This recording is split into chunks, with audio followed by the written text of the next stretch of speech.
From sunny Southern California, we bring you Meet Bridget, a podcast for building confident communication and female badassery. We spotlight women who have bridged the gaps in their lives by building strong relationships and speaking their teenage dreams into reality. Bring it on, baby!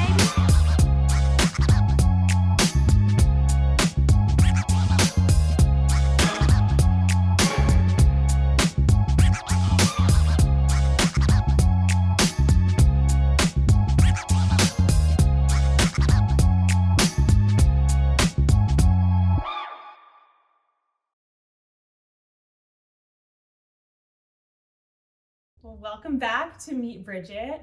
Meet Bridget is a giant library of career and life path options for young women and all women to explore. And we built this based on sharing the teenage stories of countless women in all different career paths. And we focus on that vulnerability. We really believe that by sharing those vulnerable stories, we give women of all ages to connect to our community. So welcome back. This is such a fun in-person collaborative episode. So for those of you who don't know, I'm Kyndra Rosenberg and this is I'm Asha Asha Gabriel. We're here today with Kyndra and Taylor of the Camp Chaos podcast, which is a podcast that explores motherhood, life's up and downs, and a little bit of pop culture. We are so excited to have both of you on the show today. This is such a fun collaboration. We're doing a little podcast swap. So welcome to the show. Thank you. Thank you for having This us. is our first podcast swap too. So this is like if you're popping our cherry going on somebody else's so together. fun. So this is I think it's exciting. really aligned though. The I chaos think so part really too. resonates. Yeah. It's like you text this morning, like, sorry, I have chaos. Like it's like that's kind of where our Yeah. name came from. We all have it. Yep. So good. That's it. Well, I think that your mission is so natural. I love the photos. If you guys haven't seen the Camp Chaos brand, it's just adorable. They do these photo shoots with their kids and they're holding mics and they're, just doing a million things at once, which I really feel like anyone that has been a mother can so relate to that feeling. Can you guys tell us a little bit about your mission as a podcast and what kind of brings every episode together for you? There you go. Yeah. So I think for Camp Chaos, like the biggest thing that we connect on is motherhood, and like it came from such a natural place because our friendship was built on motherhood, and I feel like that's how we like found our stride in motherhood. It felt so lonely in the first when we had our first babies, those first few months, and then when we started connecting and kind of built our little tribe, it was like, I feel like I could do this. There's other people who are up all night and experiencing different things with their kids. And then when it came to Camp Chaos, it's like, there's probably a lot of other moms who feel this way. And we wanted to build a community that feels really safe for moms. And we want to talk to people about things that we wanted to hear, things that we were the first time we sat down together, we sat down for 5 hours of oh my God, you can't produce breast milk. Oh my God, you can't do this either. Oh, you're struggling with this. And that's what we tried to do with Camp Chaos, is just create a safe space for moms. It has expanded to womanhood in general, just we're all just trying to figure this out, this very chaotic life. And so we hope to ask the questions for our community to get answered. I feel like too, when we were pregnant, I read all the books. I would walk an hour and a half a day and I would just listen to books and I was so prepared. But most of it was about actual pregnancy and the birth, but not to do what happens when you bring the baby home, when you're not feeling like yourself, when your relationship's changing with your husband, you're finding your community, all these things that I didn't have. And there's so many podcasts out there, but I never found one that I connected to that I was like, oh my God, yes, this is talking to girlfriends and feeling connected with my community. So when we met, we literally met on Instagram. It's our marital story. But we met on Instagram and I think I responded to something that she posted about breastfeeding. And it was I immediately had an this, I need to meet you. Can we meet in person? We went to Zinc and we sat down with our babies and we just talked. Oh. So it almost naturally progressed for us of we need to share this out of there's other women that have this need for community. Yeah, I was actually going to ask how you guys got started in your friendship and how the story of Camp Chaos actually came to be. I think for us, it was just, we were both at such a vulnerable place in that time. And what I'll never forget what she responded to, I posted from another Instagram that it showed 1 ounce of breast milk. And it said you don't understand what it took for a mom to get this 1 ounce. Yeah. hours of pumping. It's a skip shower. It's whatever. And she responded like, I can't produce breast milk. Do you want to meet up for coffee? I feel this so deep in my bones. And I told my husband, I'm like, this girl wants to meet for coffee. Here's my location in case I don't come back. Yeah, I'm like a blind date. Well, and like contrary to like what I used to do for a living, like I'm very reserved. So my husband's like, you're going to meet a new friend. I'm like, I don't know. And I that just is like feel... nothing I would ever do either. Like I would never ever be like, hey, some random girl, do you want to go meet? Like that is so weird. Like now as an older, like having kids, I'm like, okay, maybe I would. Like that is normal. But like as a new mom, like 30 years old, that just was not on my bingo card for that year of like, let's go make new friends. I think our boys were 4 months old and we met and we just talked for 5 hours about like everything we were experiencing in motherhood. And I think us being so vulnerable made us connect. And it was like, oh, well, I want you to meet my friends, my mom friends that I've met, and let's do a music class together. And then, Camp Chaos came years later, but that's kind of how it started. Yeah, and for as far as the podcast of how it started, I actually had somebody here helping me with, it was Zane at the time or Zoe at the time? It was Zoe. I'm like, there's 5 kids between us. And I'm like, which kid was this? But she was here doing nights with me, and she said, oh, I'm actually going on your friend Taylor's podcast. And I said, which friend Taylor? And she said, your friend Taylor has a podcast. I said, Taylor who? And she said, Felix and McAllister. I said, no, that one does not. She said, yes, she does. So like literally that day we were going to a birthday party together. I said, excuse me, do you have a podcast? She pulled me aside. Yeah, and she's like turned white and she's like, nobody knows, and I've been launching this and doing this myself. And I'm like, that is amazing. I'm so excited for you. But it like kind of ended there. It was like, she jokingly said like, oh yeah, you should join me. I was like, very funny. Like, yeah, like I have nothing to share. Like there's no story here. And I thought she meant as like a guest. And then it was a week later or so. I think, you approached me after swim? I'm like, come here. And then I said, would you like consider coming on as a co-host? And that's when we sat down and had the real conversation of like, what is this going to look like? What does this look like for our friendship? We both had some very straightforward words for each other. Well, especially because she had already built like a podcast ready to go, almost like season 1 ready to launch, like 10 or 12 episodes that were like done, edited, and she's like, I am willing to redo all of this and bring you in. She had a name. It was called, do you want to share your name? Yeah, no, it was called the Mom Zone. So I was modeling it after the Red Zone to kind of marry like sports, and it was going to be like your game plan for motherhood and very much like centered around that part of my life. And so I said like, yeah, if you're willing to come on, I will scratch all of this. We will start brand new.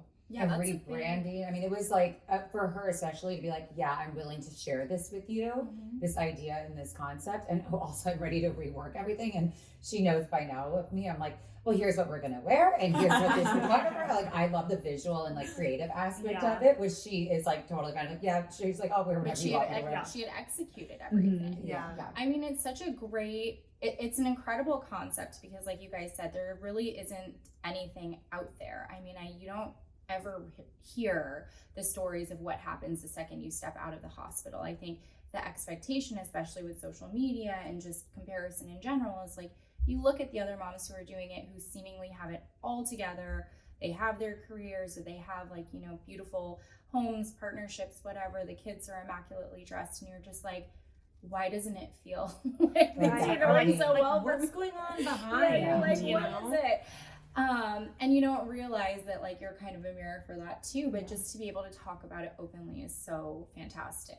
We always say like we wish we had cameras in like somebody's house of like seeing like the chaos that happens of like the Big Brother routine. cameras. Yeah, and I want the camera in everybody's like morning routine. Like I want to make sure you're as chaotic as me. But we also say in our Pillow Talk episodes, like we are part of the problem too. When I'm posting on social media, you are not seeing when my kids are breaking down, but that's what the podcast is for. Like that's where we're able to share in long form. Like, so what shit did you deal with today? Like, let's talk about it and share, because you can't do that on social. And frankly, I don't want to. Like, I don't want to share when we're all breaking down in the morning. You want to have some nice moments. We break down in my bed. And then we, talk about it together, which is much easier than sharing it on Instagram. Yeah, I feel like we have a lot in common in that way, where it's like our Instagrams might look like one way, but then it's like if you really want to like get to know, like I feel like our voices really are where it comes out in like the way that we have like built something together. It's different. I also really know that experience of like you kind of start something like that when we started together. I had like started this thing, the website. She saw the website that I had literally put on. I think I worked on it over like Christmas break from my job or whatever.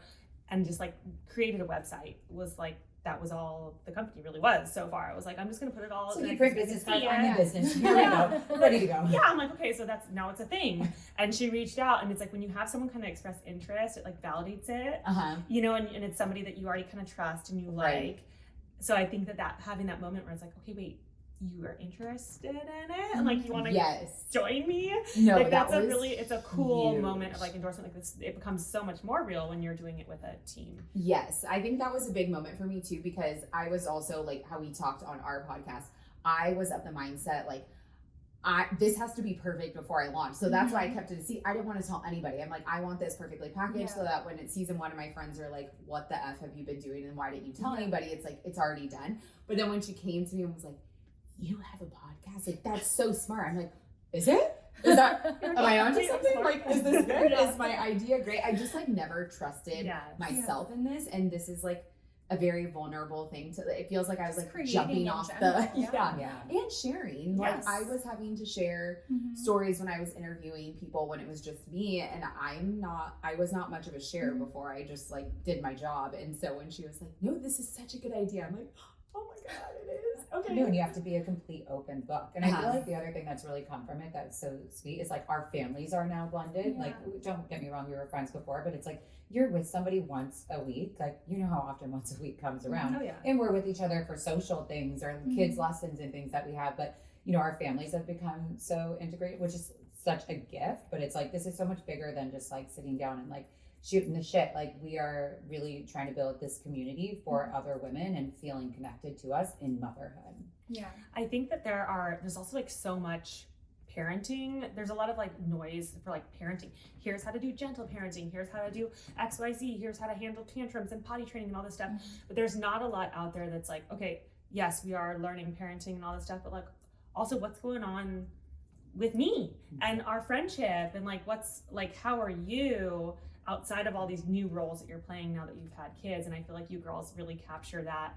I love your episodes where you're just like sitting on the bed and just like, what do you think about this? Like, what are you doing here? And it's so honest. And it's a nice reminder that like, even though we become mothers, we are still ourselves, you know, and we're managing all of that and integrating these new identities. I can't tell you how much that means to me, because when I was transitioning from Mom Zone to Camp Chaos, Kyndra like changed the vision in the best way possible, like really made it what it is, because she was like, we're more than moms. Like, we can't just have a podcast that's all like motherhood. Like, we're annoyed of hearing other people talk about it. We need to be able to expand our umbrella to like, yes, of course, motherhood, but like wellness and maybe we want to escape and talk about pop culture and watching Secret Lives of Mormon Wives. Like, we want to be a huge umbrella for just women in general. And that, like, what I was envisioning was very one lane. And when she came in, she really opened my eyes and like the umbrella to what this could be. And that is more who we are. Like, yes, of course, our major identity is moms, but like, we're wives who don't like our husbands sometimes, and sometimes we do, and sometimes we want to watch reality TV, and we eat bad, and we let our kids watch screen times. Like, we just wanted to make it all very real, because then it felt like more people would connect to us. And I feel like it was more authentic to who we are. And, you know, at the end of the day, I feel like when you have children, you think, oh my God, I have to do it all. I have to be able to do everything for my children. And then I feel like as we've had more children and time's gone on, it's like, no, I need to ask for help, and I need to have an outlet, whether that's a creative outlet, exercising, taking care of myself, like all of these things. So it's like, get out of like, just, I am only the mom. Like, who are we as people? I feel like when you become a mother, it's like you become a container for not just your kids, but kind of your whole family and the functioning of it and everybody's emotions. And like, they say like, oh, like when the mom is happy, it sets a tone for the whole family. But then it's like, okay, your husband is a container for you, but I think that having a community or like the podcast, that it's giving you a place to also like fortify yourself and re-energize yourself, so you can go and do that hard job of keeping everything running. Oh yeah, I mean, when I come on Tuesdays, I'm like, bye. I'm off to do my favorite thing, film the podcast. Like, it's just a couple hours away from the kids to just like release. And everyone that we talk to, like you guys, like every guest, it's who we pick. It's like conversations we want to have. So we're always so excited. Like, anytime it fills our bucket. And I feel like we both had boys first, and then we had girls. And I feel like when you have a boy, it's just like a weird, and you're a boy mom. Chaos. It's chaos, but there's like this weird connection that I had Yeah. with my son, and I know Taylor did too, of like, oh my God, there's my long lost love of my life. But then when we had our girls, it was like, okay, what are we gonna do now? Like, I really took the like stay at home mom serious with my son, where I was like, oh, what aloe set am I wearing today, and what walk and what park and what music class am I gonna do? And then when I got pregnant with my girl, there was like some sort of energy of like, what am I gonna do to take care of me and like show my daughter how to be a badass woman? Yeah. Love that. Well, I have to ask about the name Camp Chaos. I love it because it's like you go to camp and it's kind of this like immersive experience. It's a little gritty. You don't have all the comforts of, your daily life. So I love like the sound of your name. Can you guys tell me like how it came to you, how you guys came up with it? Yeah. So as long as I could remember, my aunt always had her name, her email address on her car, her license. It was Camp Toner. Their last name was Toner. Mm-hmm. She had 4 kids, and it was like constant, like, taking them here, soccer practice here. This was like, so she always said, this is like my camp, and it's Camp Toner as their last name. Mm-hmm. So my mom was like, oh, that's bullshit. Mine is Camp Chaos. So for as long as I can remember, my mom would always say, like, this is Camp Chaos. She has an LLC, which we've actually taken over. My mom was like, I will let go of that LLC. You can have it. But like her entire, like her banking, like everything, like her businesses were Camp Chaos. But like it was just, she never did anything with it. It was just like her identity within her family. She married a man that had 7 kids and had 2 more kids. He was 20 years older. Like she had her own amazing business. Like she just would always say it's Camp Chaos. Always dogs, animals everywhere. And we were driving back from Ohio. I took my kids up to Ohio with my mom for a doctor's appointment. And my mom and I were listening to her mom's own podcast because she's like, here are the files. I want you to listen to what I've done. And then we had a call. And if you've driven to Ohio, it's like a 2.5 hour drive. Like there's plenty of time of like brainstorming. So her and I are calling each other and we're talking, and my mom's just listening. And my mom's very good at like not like interjecting, but like she'll interject when needed. So I hang up the phone with her and I'm like, well, we're thinking of a new name. And she goes, Kyndra, I'm gifting you Camp Chaos. I'm like, oh my God. I called her back. I was like, what about Camp Chaos? She's like, done. I love it. It was like a birth of so natural, but it was almost like my mom's handing it down to me of like, here's this chaos. And everyone that comes is like, I love the name because everybody knows their own version of their own Camp Chaos. Like, I don't care what you're putting out on social media. Yeah, you're like, I had chaos today, like nanny chaos. Like there's always some sort of level, and like hopefully it's the good kind of chaos, and most days it is, but I feel like every woman can relate to their Camp Chaos of what goes in with them, their children, their family, their extended family. We talked about on our swap of like you guys taking care of your parents now. Like I've been there. It's everybody's got their own version of it. Yeah, I love that your mom gifted you guys the name because it's kind of like the legacy of motherhood. Yeah, we're talking about with having your daughters, like what are we going to be passing down? And it's like here you have something that your own mom. She literally said, "I'm going to gift it to you." I'm like, I'm sorry. She did have to release the LLC quiet. She times. waits, and she's like, okay, here's what you're gonna. Here's your name. Yeah, it was. I remember that call so vividly, and her mom was like, "Yeah, I think Camp Chaos would be great for you too." I'm like, trying to say no more. Done. Yeah, and I mean, we obviously both had a vision of like what we wanted, of like what we put out in life for our photo shoot was like we wanted it to show like the glamour and the glitz, and we both loved like getting dressed up and like projecting this life. But at the end of the day, like our little ones are our priority, and like we couldn't have that photo shoot without them. We want them on the ground making a mess. Like I think we had a breast pump there. We had it all. We had it all, but it was like that was like the reality of us, and it was something that like I think will always be such a pivotal point in our careers of going through Camp Chaos, of having that photo shoot. But it was so much fun. I'm like, what are we gonna do the next? I know we need to do another one. Yeah, it's so good because I feel like my mom was just in town, and we were just talking about like we both had a couple weeks where it's just busy, where they're just like you're still functioning, you're handling the last thing, and then the next thing is happening, and you're like, okay, I'm just trying to keep up, But my mom was like, she saw on Instagram there was a meme about like an 80-year-old woman imagining waking up one morning in her like 30-year-old body and like seeing her kids run down the hall screaming and messy and little shoes, and her husband looking strong, and there being so much to do in the day. And she's like, I don't know, I really wanted to share this with you because I feel like it might feel like you want the days to end sometimes because it's just requiring so much of you, but there really is just so much beauty in that chaos. And you're gonna look back at it one day and be like, wow, look at all that I lived. Yeah, you'd give anything to live one more day like that. Like I saw that too, and it's like you feel good, you get up, nothing's hurting. I mean, don't get me wrong, some days everything hurts. It depends on the day. But yeah, like the sleepless nights, all of the stuff that you're like complaining about. Yeah. Like, oh my kid was, I said this morning, I was like, Zoe was up all night. Gus gave her some fried chicken and it didn't. I was like, I was like miserable, but I'm like, when I'm 80, same. Yeah. Like, I'm going to give anything to go back to live one more day in this life. Yeah, so beautiful. Well, we love to, obviously, this is Meet Bridget. So we want to dive into each of your backstories a little bit. In your bios, we know, and anyone that has listened to Camp Chaos would know, I'll start with Taylor. You went to USC and studied business and communications. Both are great programs at USC, very serious. I remember in my business school program, I literally I went to the communication school to take classes because I thought it would be so cool. I was so impressed by these programs. And then you've worked in sports broadcasting extensively. I mean, I couldn't even name all of the different programs that you've been a part of. Can you tell me a little bit about how your teenage self got there, if that was something you were always interested in? Tell me a little bit about how that girl in college and beyond is connected to the teenage Taylor. You know what? I never imagined sports broadcasting in my future. I didn't even think it was a possibility. I know a lot of journalists say they watch the news and they thought I could be that. I don't know if it was the way I grew up or what. I never envisioned that for myself. My dad always worked in finance and my mom worked at a law firm. So I saw more the cookie cutter vision of I'm either going to be a doctor or an accountant or something like that. So very my parents were very on me for grades going through high school. So I just felt the pressure of getting into a good college, getting my degree from there. I went through 7 internships in college. And I thought I knew I wanted to work in entertainment because I loved watching TV, which Kyndra always makes fun of me for. I'm such a TV person.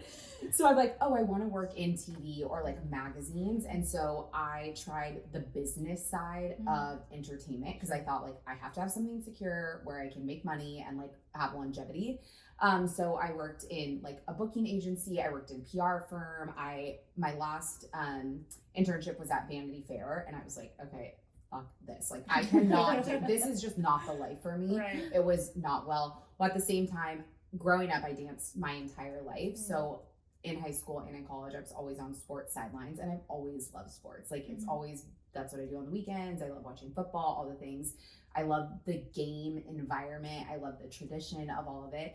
And so my senior year at college at USC, I was a USC song girl, and our coach had said, oh, Fox Sports West is auditioning a bunch of people. They want to know if any of the song girls want to do it. My mom's like, just do it. I had actually scrapped everything of entertainment. I was going to do finance. I was going to get my CPA or CFP because that was just a safe, secure thing. I was moving back to OC. I didn't want to be in LA anymore. And I auditioned for this thing. It was me and every other sorority girl at USC doing this. And I ended up getting the job. And what it was a social media personality. When I was a senior in college, Twitter was just coming out. One of my upper divisions in Annenberg was learning how to be successful on Twitter, which is so wild. It's so wild how that dates us now. Yeah, I'm ooh, cringe.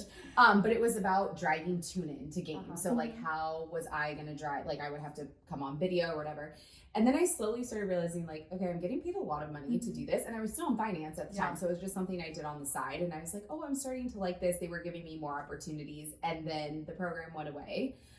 So there was a Fox Sports. I was in LA West girl, wanted me in every regional network for Fox, and they took the program away. So I'm like, okay, now I really want to do it. Of course, now that it was taken away. And so I quit finance and realized one of the things that I had heard at USC from someone I had a sports broadcasting class was if you ever get a pinky toe in the door at any network in a major city, you should just take any opportunity you can get. So I told them, I said, I will do anything at this place. Now that Clean the bathrooms. No, literally, I was I will do marketing, I will do communication, whatever. And our director of communication and marketing had gone away on maternity leave. So I filled in for them. And then I just started putting myself in front of the camera. Do you guys remember when maybe you don't, when E-News first got on Snapchat, they would do a weekly roundup and they would cover the stories of pop culture for the week. So I'm like, well, why don't you let me do that? But I'm going to be in front of the camera and I'll film it downstairs in the studio. And it just kind of started like that. And then I auditioned for the role that I ended up getting, which was a digital reporter. And I was like, this is what I'm good at. I've always been in front of people, being a dancer my whole life. I've been a performer.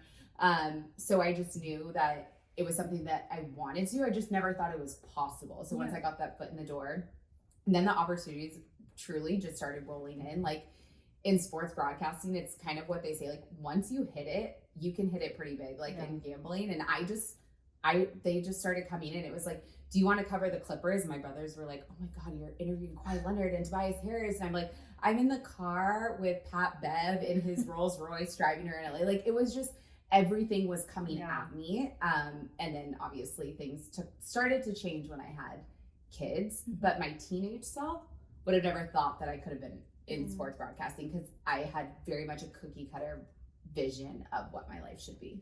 And I didn't think that was possible. Yeah, completely nailed it.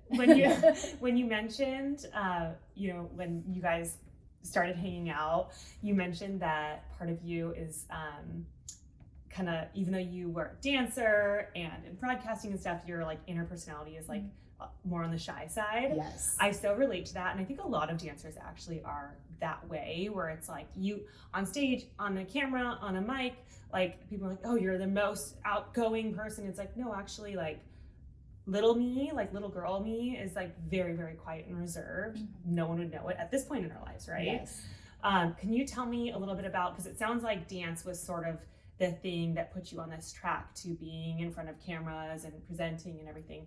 Can you tell me how, like, when did dance enter your life as a young girl and how that impacted you? Yeah, so I started dancing when I was 3. My mom just put me in like the after school program, and my grandma was saying like, they're wasting so much time in the dance class because they're changing her from her tap shoes to her ballet shoes, and she's not really learning anything. So then she moved me into a dance studio, and I happened to be friends with like the owner's daughter. And so they let me be in the competition team because I was just as bad as she was. And so they were like, if they're going to take her, like we have to take her friend. Make her look better. Yeah. And I remember like when I was 5, my dance teacher was like, you have no rhythm. And she sent me home with lemon heads, like a box of lemon heads, to listen in the car to like shake to the beat because I had no beat. And after that, I would like, never know that knowing you now. I know. Yeah. You taught yourself this rhythm? Well, my mom was like, girlfriend, like, this is the beat. Listen to the music. Yeah, like, this is how it goes. I'll never forget that box of lemon heads. I know it's like you either have rhythm or you don't. I thought that too. Let me get a box of lemon See, this heads. feeds into our whole theory about failure. Fake it until you make Fake it. it till you I make love it. Yeah. And then by 6, I started getting pretty good. And then my parents were always very much like, you can do whatever you want to do, but you need to be good at what you want to do. And we will help you be good at what you want to do. We will provide you any resources. We will, my dad, which like we always call my dad a dance dad, like I started probably getting good at dance when I was 6. Like he was so intense with me. He was the one that was stretching me before solos. He would take me to 24-hour fitness and we would practice an hour every day outside of dance. So like dance has been such a big part of my life. And then I danced all through college.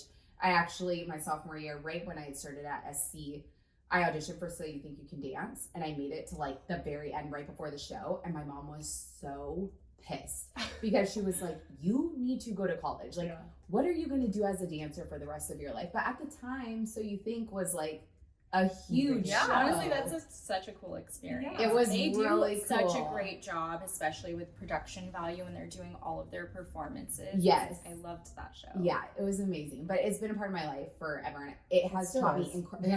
I'm still performing at my parties these days. No, but it's like It's so good. Where did that come from?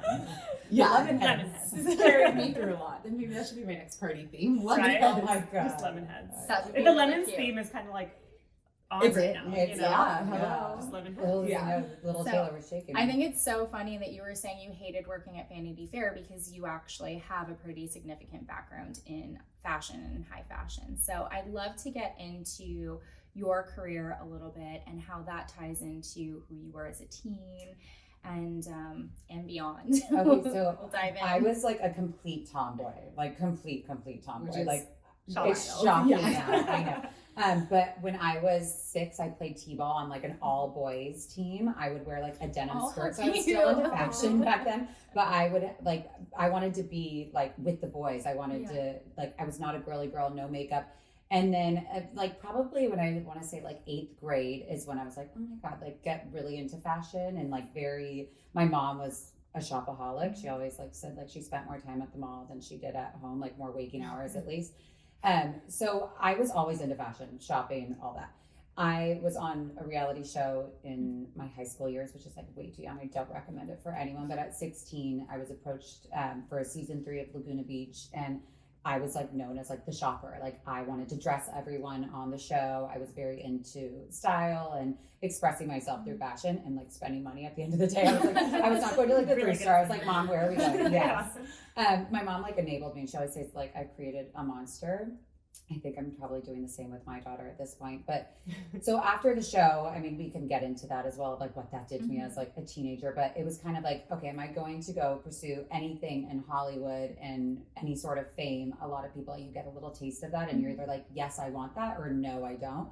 For me, I was like, yeah, I've had enough and I want to hang that up. And what was like my passion, I'm like, I had no skills to say of like I can go and be an accountant, I want to be a doctor. My parents were both entrepreneurs, never went to college. My dad was a real estate developer and my mom was a photographer. So what I witnessed with the two of them was like self-made, beautiful careers for themselves. They made us travel everywhere when we were young. We had, grew up in Laguna Beach, very privileged, but it was never like you had to go to college to get this. Like, here's your, 4-year degree, here's your master's degree, and then you go into this role. It was like, what are you going to take from the world? Yeah. That is like a blessing and a curse, though, because part of me, I'm like, Mom, why didn't you make me work harder at this? Mom, why didn't you make me go for a 4-year school? My dad, when I was a junior, actually got diagnosed with staph infection in his leg. So he was hospitalized for 6 months. So I was a daddy's girl and his 9th child and his baby. And so I'm like, I was there at the hospital with them all the time, had horrible attendance my second half of my junior year. So for my senior year, I homeschooled, which I don't even know, did I tell you that? Yes. Yes, okay. I'm like, I was like a homeschool jungle freak, as my girlfriend likes to say. But I was focused on my family. And so I feel like at a very young age, at like 17, I saw, okay, my dad was 20 years older than my mom. He had me at 53. So, at the time he's, 70 years old, and I've gone into a place of like, as a teenager, taking care of my dad already and wanting to have that role reversal. Yeah. So for me, it was like my family was so important, but I'm like, what am I going to do with myself? I also liked older boys from like the get-go, which is terrible, but like my boyfriend was always at least 3 years older than me, like from freshman year. I'm like, Mom, why did you allow me to date older men?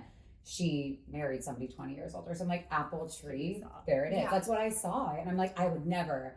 And then here I am, my husband's 17 years older than me now. But for me, I feel like it was more of like, I wanted to grow up so fast and like any way that I could get there. Like I didn't want to be a teenager. I was like, I tried everything very young. And like, by the time I was 21, I was done doing everything. I was like, no, I want to be 40 and married, like with children. I want to get to the end. I didn't want to be a child anymore. It sounds so terrible, but I wanted somebody to like press the fast forward button. I feel like going through any sort of fame as a teenager is very, it could be very detrimental to your ego, to your personality, to your development. So for me, I feel like I just need to get older. I need to get married. I needed that validation of having children. And then I'd be like, oh, I made it in life. However, I was like, okay, I need to find something to fall back on. And so what am I passionate about? Fashion. So I went to FITM, which was a really good experience. But a part of me was like, wow, I just bought a degree, which a lot of college is, don't get me wrong. But I'm like, what actual experience did I get? So while I was finishing college, I went to Neiman Marcus, where I basically grew up with my mom. And my mom knew everybody there. And she's like, could you have a job here? I'm like, oh God. So I literally got it just for something on my resume. Like I faked my resume until then. I'm like, okay, worked for my dad's company of this and worked for this little boutique. And sure, I did this. But then I was like, okay, a real, actual company that I'm going to get some experience. I ended up being there for 12 years. And it was kind of like fake it till you make it. I was 20 years old when I started, and I got into management at 21. And from that point on, I was getting more and more responsibility. And by the time I was, I think, 25 years old, I managed a team of 75 people in the beauty department and had a business of $14 million. But like 25-year-old me, I'd be like, what? You were not capable of that. Like, what are you doing? And doing corporate walkthroughs. And from there, I started actually working for corporate Neiman Marcus, and I did their learning and development for their talent division. And I had a regional role. So for me, it was like, oh my God, I could just focus on like everything else that I want to and not be in the store, but work for a company that's so prestigious like Neiman Marcus. And it filled my bucket in one way, but I always knew like this isn't the end for me. Like I'm doing this because I'm good at it, and I'm doing this because I'm getting accolades and I'm getting promoted constantly. But after probably 10 years, I was like, I need to find something else. And for me, it was like the pandemic as well that hit. I'm like, I do not ever want to be back in the store. I never want to manage a team again. Like managing 75 people. Hard. It's a lot of pressure. I mean, and even if you manage 5 people, like anyone to manage is difficult, but I knew about everybody's colonoscopies, what was going on with their cat, whose child was taking the SATs. Like, and these women some of them were could be my grandma. Like they were so much older than me. And just too much. Yeah. And I feel like a lot too of like, you carry a lot with you when you're managing women, especially. But then women that are older than you, it's like telling somebody what to do. It's I look back and like there's a lot of life lessons that it taught me, but I also could not wait to be like, hang that hat up and put that away and step out of that role. Do you feel like, because there's such a sense of just trailblazing and self-accountability, I mean, both of you had really, really supportive parents, it sounds like. I think it's really interesting that you were just like, I'm just going to do this. I want to be older. I want to have all my ducks in a line already. Was part of that because of the show, or was the show like possible because you already had that innate sense of self? I feel like this show was something that it was like a popularity contest to get on. There was obviously 2 seasons before. So the 3rd season, it's like, okay, they've had so much success from seasons 1 and 2. So if you're getting on to season 3, it's purely out of popularity, or they're trying to create a storyline. I think that for me, when it happened, there was so much negativity that happened, and it was, I don't want to say it was scripted, but it was definitely improv. Like you're going to sit down and you're going to have this conversation, and you're sitting there with a bunch of men that are in their 40s and 50s, and women that are producers and cameramen and a crew of like 10 to 12 people, and you're a 16-year-old girl, and you're like, no, you need to stir some stuff up. So there's so much that happened negatively in that 9-month experience that for me, I was like, I can't wait to be done with this. And I was almost ashamed of it, and carrying that shame of like, if I did it, or before having kids, I don't know if I'd ever do something like that after having children and being a mom. You just have such a different approach. And I think all these reality TV stars now, like they go in with an agenda. I'm here to promote this business. I'm here to, here's what I want out of this. But at 16, you have no idea. I mean, you're figuring out who you are as a person. And then you've got people in China that are watching you make a fool of yourself in Cabo on spring break. Like there's things that just should never be televised. Well, there's the power imbalance. You're a 16-year-old, like you could try to walk in and be like, this is my narrative. Like, no, I won't say that. Like you could say that now if someone gave you an opportunity and you're like, no, that's not me. I'm not going to do that. No, it's not my contract or whatever it is. But a 16-year-old being approached and you have a whole team of adults being like, this is what you should do. Yeah. It would take one hell of a 16-year-old to say no or walk away from that, or try to control or combat it. I mean, I remember there was one scene that we were at a car wash, and it was like, I think we probably started filming at like 2:00, and it was probably in the fall, so it gets dark around 6, but it got dark because I would not say it. I'm like, they wanted me to say I went through my boyfriend's voicemail or went through his phone or something to make some storyline fit, and they needed something. And I get that on their side of being like producers of like, we have a budget and we have expectations and we need to produce something. But I was like, I'm fighting back and saying no. And then finally I'm like, I'm giving in. They're like, it's getting dark, you're at a car wash, this is not believable. So it's like that sort of, I'm like, where was the parental supervision? Like I was a 16-year-old, like my mom or dad should have been there watching like this whole thing, signing off on it. But I also tell her, like, Laguna was in the stone ages of reality TV. Like nobody knew how to navigate reality TV. Like your parents, it was just like, okay, no one knew. And I think you think about like the value too of how big it was. Like, Taylor and I talked recently because we did an episode on back to Laguna Beach because everybody from our podcast wanted to hear about it. But we did TRL, and like I hosted TRL, which is such a badass thing to say. But then when you look at like what equates to pay, and like I think this goes to like your value, for 9 months of filming and after press of 2 months, we got $2,500, which is like unheard of. Like that is, and we got and royalties and stuff. No royalties, 0.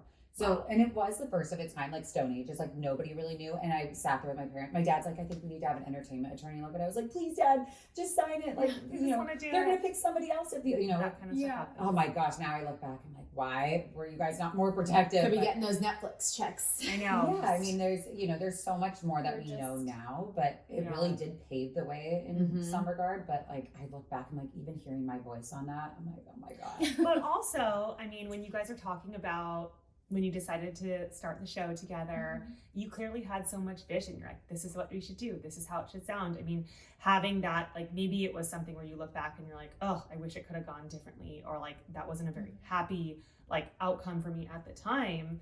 The benefit later when you're like, okay, I'm going to start a show and it's going to be our narrative. We're going to be a team. This is what I want to focus on. I want to shed light on these things. Like, having that experience in your past now informs the way that you approach the show that you're controlling now. No, absolutely. And I feel like for a while I was so ashamed of it. And now I'm like, it was pretty cool. Yeah.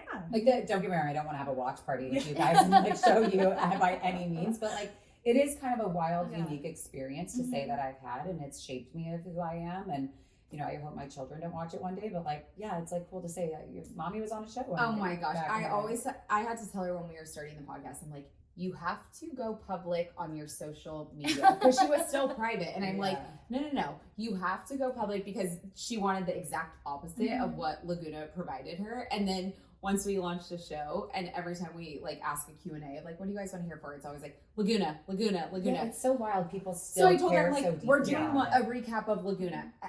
What are your questions? Flooded with questions. And hundreds of questions. I'm like, how could people still care almost 20 years later? Yeah. Like, to me, that is shocking. Do you remember what you were watching 20 years ago? Well, apparently people do.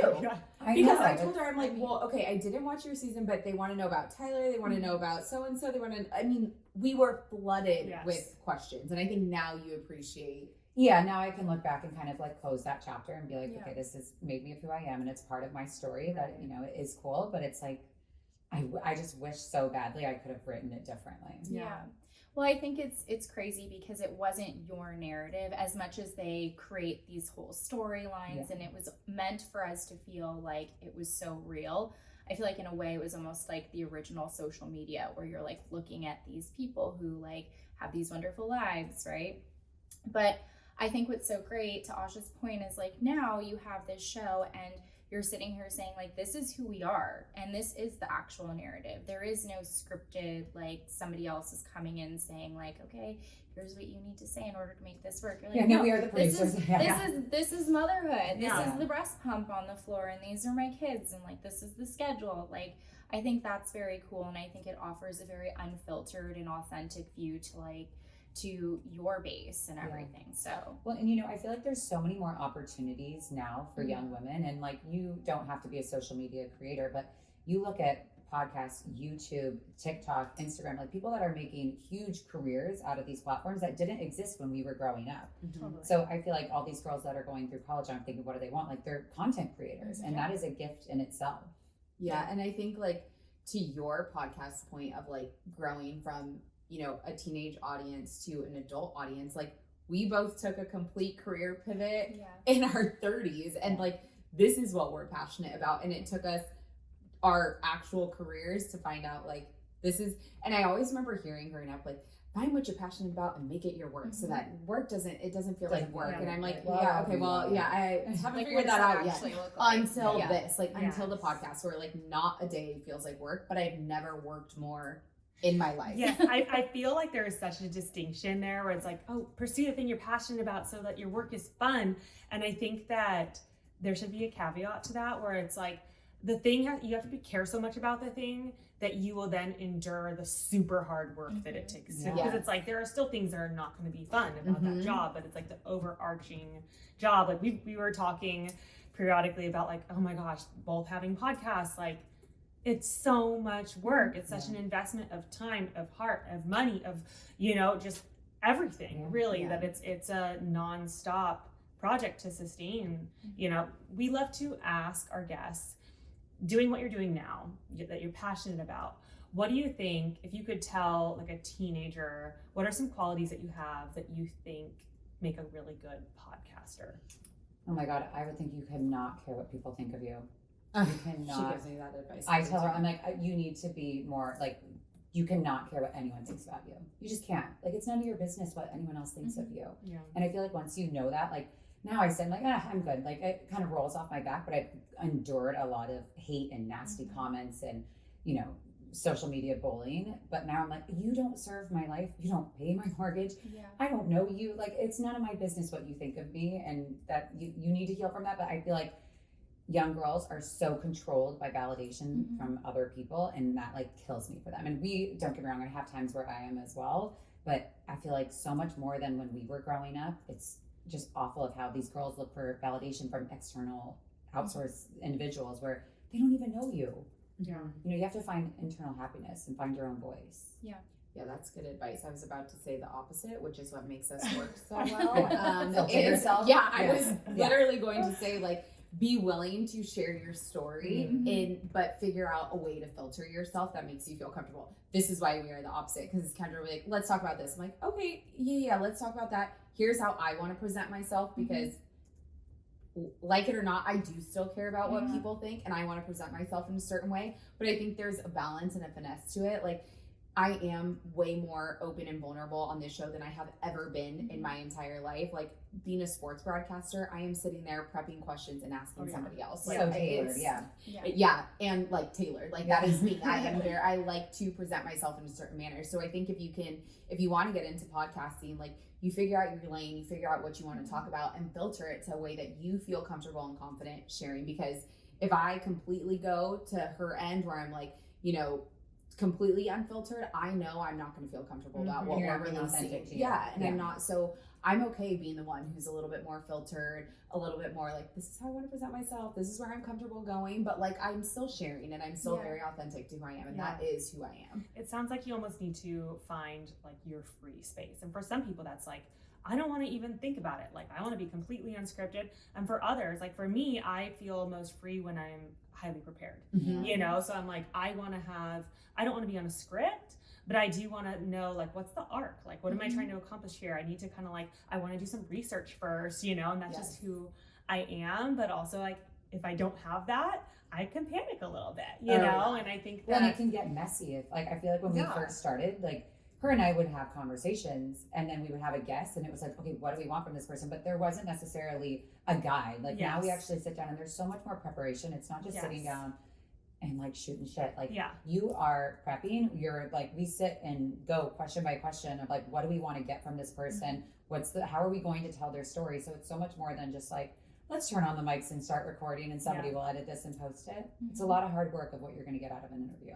I think you've also touched on a point that you are fundamentally different. Like, you obviously share this common, your friendship was very naturally formed around becoming mothers at the same time, but you have different traits and different like ways that you naturally go.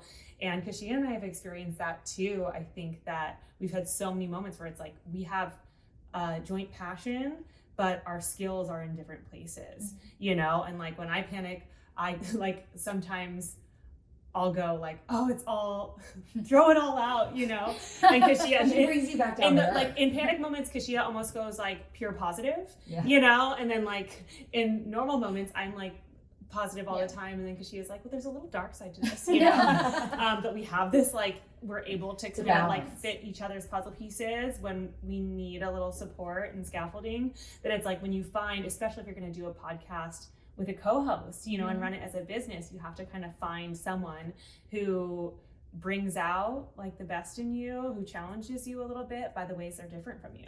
Yeah. And I feel like the other thing that we've had, and you know, all seasons of life are different, but in this last year, she birthed a baby, and we're doing a podcast and birthing a baby. Like, that's extremely hard. Like, our episodes going out. So it's like, who's carrying the weight at what time? How are you planning and preparing? I lost my father this year. She helped in way, and it didn't help that those two things were like days apart from each other. It always happens like that. Right? I'm like, this is Like the circle. 2 days apart. 2 days apart. She's like from trying each to other. hold it in. Yeah, literally. Yeah. Yeah. But it's like how you show up for each other, and it's something that is like, as a friendship, you could always find that, but in a business relationship, it's really hard to find somebody that you can trust to do that and carry you through all seasons of life, especially in motherhood. Yeah.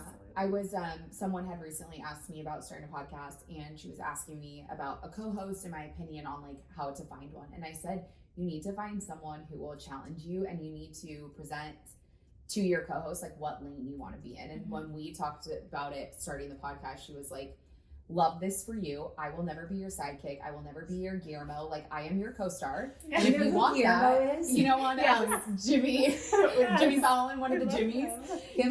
Kim Fallon, one of the Jimmys. But she's like, I'm not here to support you. Like, I'm not a side role. I want to be your co-star. And I told this girl that was asking me, I'm like, I think these are really important conversations. If you're going to start this with someone, like, this is a very intimate business.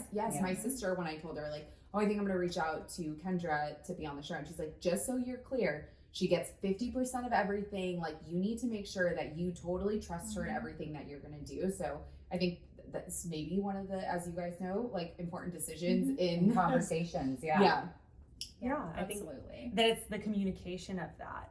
Do you guys, so we find, like, we have little check-in calls where it's like, it usually starts with podcast stuff. And then we try to also, we're like, okay, you want to do friend catch up now? And like, it's so funny because like, well, sometimes we pop in and out periodically just because we have so much to catch up on, but it's so funny. We have to find time for both of those things in order to like work together. It's like, okay, well, we're also like humans. Like, how are you doing this week? Like, I feel like it was like last week or 2 weeks ago, she was here for 4 or 5 hours and there was so much we needed to talk about in like a personal relationship. And then she left, she was like, we didn't talk about any of that stuff. So it's absolutely. But I mean, I feel like some of our other friends get annoyed too when we're together and we're talking about some stuff for business, but it's like that line is not really blurred. It's just, or it's not definitive. It's like, fluid. It's fluid. Yeah. And it's like, we talk literally 7 times a day, every single day that we are. So like friend, business. And then sometimes we'll come here and we'll get started talking on friendship stuff. And we're like, okay, we've been here for 4 hours. And we need to be better about that line. But I think that's what makes it so genuine is like, this is really who we are. This is our relationship. Yeah. We love that so much. Well, we wish we could keep you all day, but the camp has to keep rolling, right? Chaos is rolling in.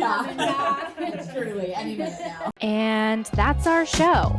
If you liked what you heard today, please like, subscribe to, follow, and share Meet Bridget with your circle. The best way to help our work here is to rate and review our podcast. We're listening and constantly working to build something helpful for you. Catch you next time. Bring it on, baby.